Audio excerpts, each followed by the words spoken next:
AWS recently had a worldwide outage that lasted no more than a few hours, yet caused thousands of companies to go offline. Everything from the McDonald's app to 8 Sleep smart bed stopped working. Yes, you heard me right. Some people literally lost sleep because the AWS outage caused their smart bed to get stuck in an inclined position or even soar as high as 110 degrees.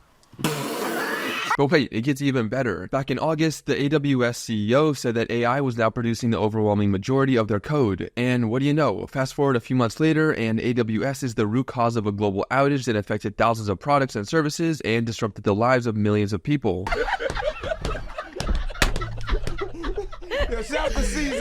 Now, I have a theory that I can't quite prove, but Amazon stock is performing pretty awful recently. It's up only 1% for the year at the time of recording this. I think CEO Andy Jassy threw a Hail Mary to remind investors how many companies rely solely on AWS, and deliberately caused the outage in hopes of boosting the stock. Again, I got no proof, but I do have my suspicions.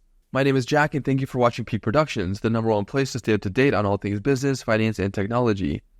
AWS has since released an extremely long report detailing why their systems went down, revealing the cause as a rare bug in one of the company's most critical systems. In very broad terms, partly because even I don't fully understand what happened, faulty automation in AWS's internal systems continuously tried and continuously failed to repair a bug in one of AWS's database services called DynamoDB, located in the US East 1 data center region in Northern Virginia. This caused a domino effect as the automated systems were constantly trying to fix a bug that was essentially unfixable by anything other than a real human. This domino effect is what eventually caused other AWS services to fail, which in turn caused countless sites and services around the world to go offline as well. As someone whose AI girlfriend was based out of US East 1, this was a very tough time for me. Thankfully, AWS fixed the issue after just a few hours, so I was quickly reunited with her. The outage began late in the evening of October 19th and was fixed by the following morning, but by the time the issue was fixed, countless services and sites had already been affected by the outage. Chances are that you're a user of at least one of them. Roblox was knocked offline, so adult users were temporarily unable to prey on innocent children. Coinbase was knocked offline, so global traders were temporarily safe from crypto rug pulls. The McDonald's app was knocked offline, so customers couldn't earn reward points while they ate their 1,500-calorie breakfast, and the list goes on and on. Over 2,000 companies were affected by the outage, and there was nothing these companies could do since they solely relied on AWS to operate. This AWS outage made it painfully obvious that relying on centralized cloud infrastructure like we evidently are is far from ideal. It was also funny seeing how many crypto-related companies were knocked completely offline. For an industry that prides itself on decentralization, there sure was a lot of centralization around using AWS to power crypto apps and in crypto exchanges. But by far the funniest outage was 8 Sleep. 8 Sleep is a smart bed company that manufactures internet-enabled bed accessories such as temperature-adjusting mattresses and a bed base that allows for adjustable angles during sleep. In addition to what I shared in the intro about some of the beds soaring in temperature and becoming stuck at extreme inclines, other beds reportedly started blinking flashing lights and sounding wake-up alarms in the middle of the night. I mean, this just sounds like it's straight out of a comedy movie. Think about how crazy it is that your bed stops working as intended because AWS has an outage. Now, the AWS outage makes a lot more sense when you remember that the AWS CEO said that AI is pushing 75% of their production code. It's almost like it's not a great idea to be having code automated by AI when the consequences of failure result in massive outages that affect millions of people. One thing that I found really interesting while researching for this video is that the headline about AWS code being pushed by AI was changed after this whole thing went down. Here's a screenshot that someone thankfully had posted on Reddit before,